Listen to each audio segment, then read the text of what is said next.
retrospect, as an adult looking back at it, that alone was a huge violation of privacy and a major red flag. But at the time, when I tell you I was absolutely buzzing with excitement. When I got it, the letter was so extravagant and detailed.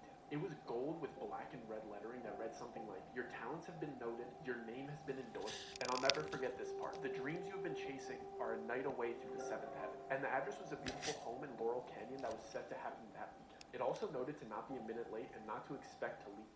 That is how people fall into this, because they start to get these promises, and they start viewing things like, kind of like trying to take a shortcut to success. Let's keep going. And at the time, it felt like the Willy Wonka moment. And the excitement doubled when I got a text from David at the same time, in all caps saying, "Did you get one too?" I felt like our lives were about to change. And I was right. David blew up after this party, and I had to go into hiding. I felt like our lives were about to change. And I was right. David blew up after this party, and I had to go into hiding. When I tell you I was on cloud nine leading up to that party, I mean, I was so young and naive and delusionally optimistic. I truly believed. That only means one thing, that his friend David just kind of went along with it and, just chose the path that him, his name is Dougie Corrado. He didn't choose the path that his friend chose. So therefore, his friend chose fame. This guy chose his soul, to keep who he is, But let's keep going. Going to go to this party and leave rich, because it literally seemed like that was happening to the creators around me that attended. I was hyped. I've never been a braggy person, but when you're young and excited, you get consumed by good news and want to talk to your friends and peers about it. So That's true. Everybody that I chatted with who I knew was a content creator and was in the know about this party, I couldn't help but to tell. And all the feedback was positive and along the lines of, "Let me know how it goes," or "Can you try to get me into the next one?" And even some from bigger creators saying, "I'll see you there," with like a little smirk on their face, like they were pumped for me. Except for one conversation with a creator that most of you probably know. This creator is an extremely positive guy, and he's one of the most wholesome, bubbly, genuine guys I met out there. And when I told him the good news, he looked. Now, since I'm not going to play the whole entire video, because I want you guys to, go on his YouTube page and, go check it out for yourself. It's a long story. I'm just kind of like, giving you clips of what I found pretty interesting. Like I told him a tsunami was headed towards the building. The usual joy that this man brought to every conversation turned into real fear and concern. And he made me leave the lobby and come up to his apartment before explaining anything to me. Like he was scared that somebody was going to overhear our conversation. When we got up to his apartment, he was just pacing. Like he had no idea how to start this conversation. But when he finally spoke up, all he said was, "Listen, Doug, I know you're excited, but I'm begging you, please do not go. That man is not who you think he is." He was being so frantic, and I could see tears welling up in this guy's eyes. All right, let's stop it right there and let's see how this goes. Okay, so we're going to fast forward a little bit, and we're just going to go directly to the part when he arrives at this party he's actually getting invited to. So let's see what happens. Talk to your friends and peers about it. So everybody that I chatted with who I knew. One of his friends that he knew that was a content creator that was pretty well known, always on a positive side, right? Told him not to attend it. So let's just see. When he told his friend that he was going to this party, his friend gave him this look, like this crazy look. Here we go. The joy that this man brought to every conversation turned into real fear and concern. And he made me leave the lobby and come up to his apartment before explaining anything to me. Like he was scared that somebody was going to overhear our conversation. When we got up to his apartment, he was just pacing. Like he had no idea how to start this conversation. But when he finally spoke up, all he said was, "Listen, Doug, I know you're excited, but I'm begging you, please do not go. That man is not who you think he is." He was being so frantic, and I could see tears welling up in this guy's eyes. Right away, when anyone hears a friend opposing anything that you would want to go to or want to be a part of, right away people take, "Oh, he's hating, she's hating," or whatever the case is. Most of the time, it's like, it could be like that. You just gotta watch who you have around your circle. But in reality, there's some people actually care about you, actually probably got approached with that business deal, whatever it is, saw what it was and walked away. And that's what happened to him. But let's keep going. But I was young and I thought that I knew everything. I didn't even think the talent agent that sent us the invite was important. I was interested in the connections, and I didn't really care if the talent agent was shady or if his intention was to sign me to a bad deal. I thought I'd just say no to any bad contract that he tried to send me, but still get to reap all the benefits of the party. That's probably something I would do. Like if I was in that position, I would be like, yeah, like I'm like, listen, nobody's gonna make me do anything I don't want to do. And like if anything, I'm just gonna walk away and I'm gonna say no, nobody's gonna make me do anything. But let's see what happens. pry a little bit and ask follow-up questions, but all he gave me was, I have a friend who went and he hasn't been the same since he didn't cooperate. I don't know what he saw or what they did to him, but Doug, I do not want to see that happen to you. I don't know what he saw or what they did to him, but Doug, I do not want to see that happen to you. I start reassuring him that they won't make me do anything that I don't want to do. I don't even drink, let alone take any part. And we've been hearing a lot about the whole Diddy situation where, you know, champagne was spiked and all of that. So listen, if you don't know a lot of people where you are at this party, make sure you don't take drinks from people like that. You know, I don't even know what to say, because I mean, when you go to a party, you take drinks, right? But make sure you're making it, or make sure you're seeing them making it. But let's keep going. Let's fast forward a little bit, because I want you guys to I want to get straight to where they actually arrived to the place. He says he got a tuxedo, he dressed the part and everything, and you know, he got to the place. Let's see. When he has a party. When he's at the party. Grandfather clock chimed. He wrapped up his speech with some cheeky joke, and then one line that still irks me to this day. He said, have fun now. Our descent starts at midnight. I tried to give David the eyes that I didn't like where this party was going. This type of behavior from people that I saw as adults made me extremely uncomfortable. The moment the host wrapped up his speech, a couple of workers came out of the doorway. They were holding a couple sets of long poles. All of a sudden, music started playing and everybody seemed like they knew what was going on. So I just went along with it. So I guess these parties start off with a big game of limbo. It's funny seeing people dressed so nicely playing a silly child's game. But it's even weirder seeing A-list celebrities being so excited to play. Because everybody had masks on, but when somebody that you grew up watching in... The whole limbo stuff, I don't know where that goes. I don't know why they play that or whatever it is, if there's some kind of symbolism to it, but I don't know. If you know anything, or if you feel like you've heard of this, put it in the comments. Walks by you with a quarter of their face covered, you still know it's them. I was amazed with how inviting and willing to introduce themselves these people were. I was expecting at least an undertone of uppityness in there, but it seemed like everybody was involving everybody in conversation, and they were frequently introducing themselves to me with their alias, of course. The only thing weird about it was something that I didn't notice until the third person did it. When they shook my hand, they pressed their thumb into the soft part between my thumb and my pointer finger, and I only recognized the pattern because the third... Now that's something I've heard of before, when those people that are a part of that elite group or whatever it is, when they give a handshake, they place their hand, well, their thumb, they'll place it here, like almost like, you know, that's the point. And the reason why I know this is because somebody sent me a long time ago photos of Obama doing it, you know, like a bunch of, like, you know, people with huge notoriety, if that's how you say it. But yes, let's keep going. Gave me a big smile and said, this must be your first time here. In retrospect, this should have alarmed me, but it seemed like they got friendlier when they realized that it was my first time here. So I didn't really think anything of it. But before I got to ask any follow-up questions about this odd handshake, the first grandfather clock chime went off, and everybody excitedly rushed into the second room. When I finally got in there, I was taken aback by the dramatic decor change. Everything in this room was different shades of blue. The music... So what he's trying to say, and I'm just going to try to break it down as quickly because I know that I'm not really going thoroughly with the video. This party, this specific party, had theme rooms, right? It was like a theme party. So the first party, I guess, you know, he said it was like the meet and greet where everybody, you know, talks and, you know, meets each other and blah, blah. And they're actually playing these kid-like games, right? Then they have the huge grandfather clock that is in all the rooms. That's what tells everybody, all right, next room. You know what I'm saying? So when they, the invitation, which read something about, you know, something about seventh heaven. Now they're going through room number 1, right, which is where they meet and greet. Room number 2 is where, this is what he's going to talk about now.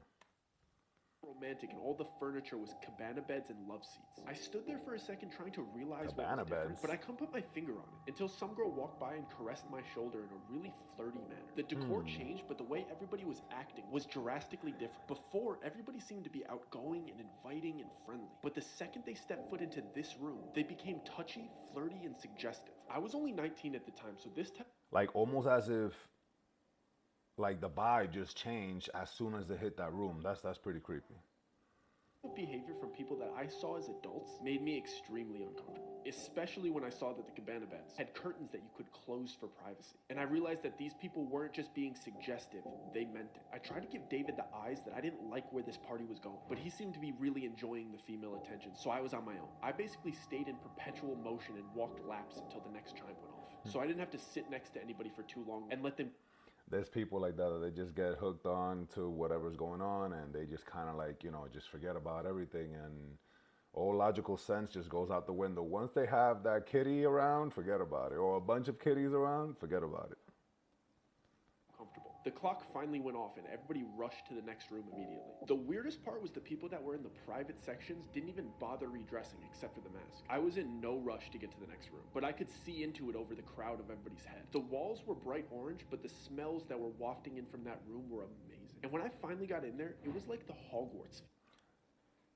I just gotta say that I really like the way he explains the food, because I'm a big foodie, you know what I'm saying? But the way he explains the food, it just makes it sound even more delicious. Check this out. It was table after table. This is the next room where everybody went. I'm pretty sure you guys heard. This is the next room. The next room is with food, you know what I'm saying? So, which kind of like puts it in perspective of gluttony. If you've heard of gluttony, it comes out, it's actually a sin, but keep going. Most delicious spreads I've ever seen. There was full tables for seafood, full tables for meats, full tables of sushi, and an entire wall of spirits. I almost started enjoying myself. Listen to how he says spirits. Listen to how he mentioned spirits. He didn't say alcohol, he meant spirits, because obviously, what does alcohol do? Alcohol, like, it makes you vulnerable, right? So you can't drink it, everybody. I saw the way these people were treating this food. They were disrespectfully biting chunks out of delicious prime rib roasts. They were just shoving copious amounts of high-grade sashimi into their mouths and eating caviar like it was cereal. The way that they were just grabbing with their hands and just spitting out things that they didn't like onto the floor ruined my appetite. At this point, I wanted nothing to do with these people. That's gross. At this point, I wanted nothing to do with these people. So I went up to the only familiar face in the room. The agent that invited me was the only other person not eating. So I approached him and lifted up my mask, so he'd recognize me considering we'd only met one time. Before I even got out my greeting or got my mask halfway off my face, he abruptly pressed my mask back into place and sharply said, "Mask stay on till the 6th room." He did it in a way that seemed like I was embarrassing him for Everything is so structured. So to ease the tension, I jokingly replied, "So we're only halfway there, huh?" He didn't laugh or make eye contact. He just dismissively replied, "I encourage you to engage in the festivities. A slow drip is better than a flood." He started to walk towards the door. A slow drip is better than a flood, meaning we're not going to take you directly to what we want you to do. We're going to give you, we're going to give you different courses, more or less, for you to feel comfortable, like that you've done all these things until the stuff that we really want you to do. As the clock chimed for the next room, like he knew it was about to go off. I didn't like that interaction at all. He's the one that invited me here, and he seemed to have no interest in talking to me. I just kept going over what he said the entire time while we were in the next room. This room was yellow and basically just a casino. I wanted to talk to David privately and let him know that I wanted to leave, but he seemed to just be caught up in the momentum of the party. Plus, there was a roulette table in the room, and David's freakishly good at roulette. So at this point, the winning streak that he's building is the center point of the party. I can't fully focus on what the agent said to me because I have to pretend to be excited about David's winning streak in a fake casino where you're not actually winning money. And like clockwork, the chime goes off. The entire party starts rushing to the next room, and the vibe changes dramatically. I'm the last person to walk into the bright red room. This room didn't seem to have a specific activity like the others. It was just empty. Oof, that's a creepy looking room. Imagine you walking into a room like that, all red, all different kinds of shades of red, and just looks crazy. What do you think about that? Put it in the comments. That's crazy. I mean, honestly, like I wouldn't even know what to do. I mean, the room looks kind of cool in a way, you know what I'm saying? Because it's red. It's one of my favorite colors.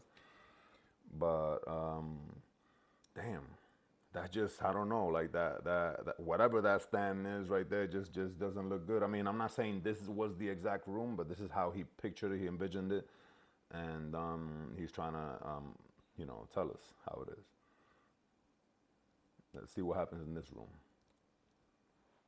bright red, and everybody was whispering to each other. For a split second, I thought it might be a big game of telephone or something silly like that, but as I started walking through and brushing shoulders with these people and hearing what they were saying to each other, I started questioning everything. The same people that I saw laughing and celebrating and eating together were whispering the most heinous, offensive comments directly to each other. I mean things that you wouldn't even say behind your friend's back, they were saying it to their face. I'm talking friendship-ending secrets and personal opinions about each other laced with envy and jealousy. I hurried. Listen to what he said. He said a room full of envy, jealousy, hate, like all those emotions, you know what I'm saying? Like all in one. And they're just saying it to each other. It's almost like purging it. Quiet corner, because I was sick of hearing everybody's dirty laundry after walking around for a minute and a half.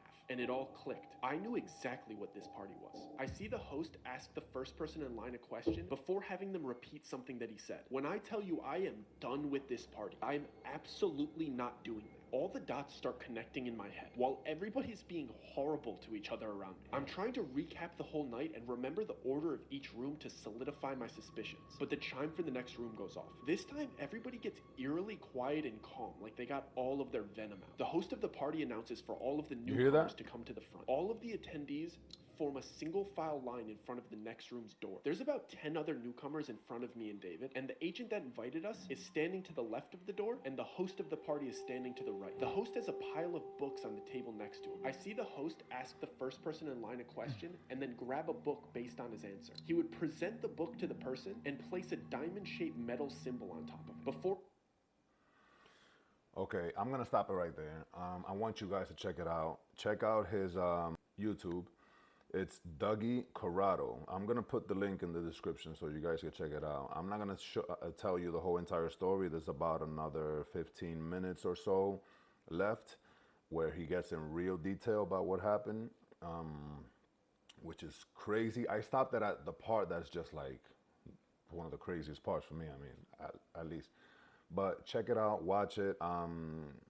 He just actually posted it about maybe a month ago or so, like that.